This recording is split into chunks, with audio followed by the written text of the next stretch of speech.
صحیح بخاری میں حضرت جریج کا ذکر فرمایا. جریج نفل پڑھ رہے تھے، ماں نے آواز دی، وہ آ نہیں سکے، نماز میں تھے، ماں ناراض ہو گئی. اس نے ہاتھ اٹھا کے کہا اللہ یہ اتنی دیر تک مرے نہ جب تک کسی بری عورت کا منہ نہ دیکھ لے. کسی اور کی دعا کے لیے سند نہیں ہے کہ وہ تیرے حق میں ضرور قبول ہوگی، لیکن ماں باپ کی دعا کے لیے میرے نبی پاک نے سند بیان کی ہے. سید عالم صلی اللہ علیہ وسلم فرماتے ہیں جب بھی ماں باپ اولاد کے لیے ہاتھ اٹھاتے ہیں رب ضرور قبولیت کا شرف عطا کرتا ہے.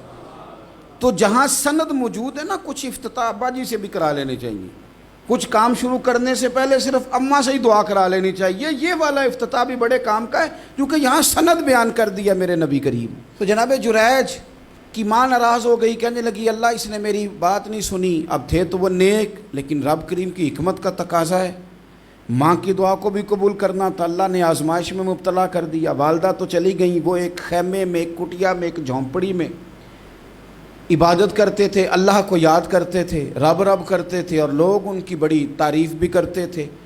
لوگ ان کے ارادت مند بھی تھے، عقیدت مند بھی تھے، اہل محبت بھی تھے. ایک عورت آ گئی، بس وہ اللہ کی حکمت پوری ہونی تھی. اس نے آ کے پہلے تو انہیں اپنی طرف مائل کرنا چاہا، جب نہ مائل ہوئے تو الزام لگا دیا. یہ ہمارے دور کا تقاضا ہے، لوگ پہلے آپ کو اپنے حق میں قائل کرتے ہیں، اپنی فرما برداری میں لانا چاہتے ہیں. اگر آپ نہیں آتے تو پھر وہ آپ کو مجرم قرار دے دیتے ہیں، یا میرے ساتھ چل ورنہ پھر میں تیرے خلاف پراپوگنڈا کروں گا. دو ہی باتیں. پہلے اس نے قائل کیا، جب جناب جنید قائل نہ ہوئے تو اس نے قریب ایک چرواہا تھا، اس چرواہے کے ساتھ جا کے منہ کالا کیا. مقررہ وقت پہ بچہ پیدا ہو گیا. لوگوں نے کہا کس کا ہے؟ کہنے لگی اس خانقاہ میں، اس حجرے میں عبادت کرنے والے کا ہے. اگر کسی دیندار پر ذرا سا بھی الزام لگ جائے تو آپ یقین کریں کہ بڑے بڑے خوفناک لوگ بھی نیک ہو جاتے ہیں. جن کا اپنا سارا ماضی کالا سیاہ ہو وہ بھی اجالوں کے راہبر بن جاتے ہیں. جن کی اپنی زبانیں ساری زندگی آلودہ رہی ہوں وہ بھی بڑے بڑے اعلیٰ سچ بولنے لگتے ہیں. اعلیٰ کچے میرے مکان کی دیوار کیا گری، لوگوں نے تو میرے صحن میں رستے ہی بنا لیے. بڑے لوگ آ جاتے ہیں، پھر بڑا کچھ کرتے ہیں اور بڑے بڑے خوفناک جملے کستے ہیں. بس کو نقطہ جو ہاتھ آ گیا، ایسے جیسے گرنے کا انتظار کر رہے تھے.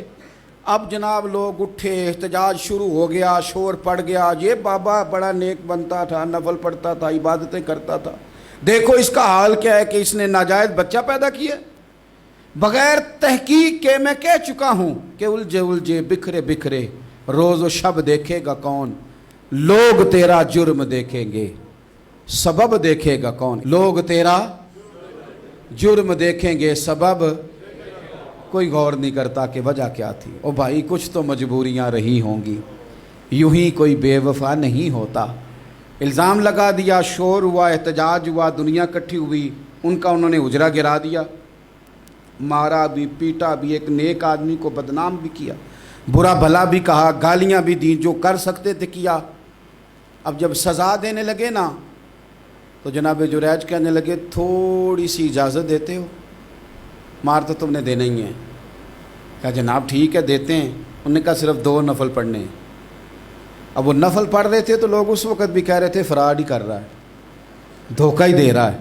چونکہ ذہن بن گیا نا، بدگمانی آ گئی. انہوں نے 2 نفل پڑھ کے ہاتھ اٹھائے، کہا اللہ جانا تو میں نے ہے، پر اس رسوائی کے ساتھ جنازے تک نہیں خراب ہو جاتے، قبریں تک نہیں لوگ بدنام کر دیتے. کہ اللہ جانا تو ہے، پھر اس رسوائی کے ساتھ تو میری مدد فرما. اب تو میرا کیس تیری ہی عدالت میں ہے، تو رحمت کا دروازہ کھول. ہاتھ اٹھائے، دعا مانگی، نفل پڑھے، پورے مجمع پہ نظر دوڑائی، کوئی نہیں تھا سپورٹ کرنے والا. کل تک جو کہتے تھے نا تیرے لیے جیئیں گے، تیرے لیے مریں گے، ساری عمر ہی آٹا گدہ ہے، لکھاں کیتے نہیں پیڑے. اب وقت آیا ہی تے محمد بخشا کوئی نہیں ہو بیٹھا نیڑے. ایک بندہ بھی نہیں تھا، ووٹر سپورٹر ساتھ دینے والا کوئی نہیں تھا.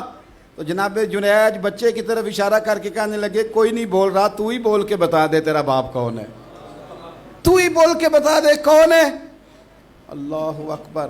میرا رب جب چاہے تو بچے بولتے ہیں، رب چاہے تو گونگے بولتے ہیں، رب جب چاہے تو پھر پتھر بھی بولتے ہیں. جب کہا نا تو ہی بتا تو بچہ بولا. اور بول کے کہنے لگا میرا باپ جریج نہیں، میرا تو وہ ہے جو بکریاں چرانے والا ہے، وہ میرا باپ۔ جب رب کریم نے توفیق دی تو بچہ بول پڑا۔ جب رب بندوبست کرتا ہے کسی کی عزت کی حفاظت کا تو پھر کوئی اسے رسوا کر سکتا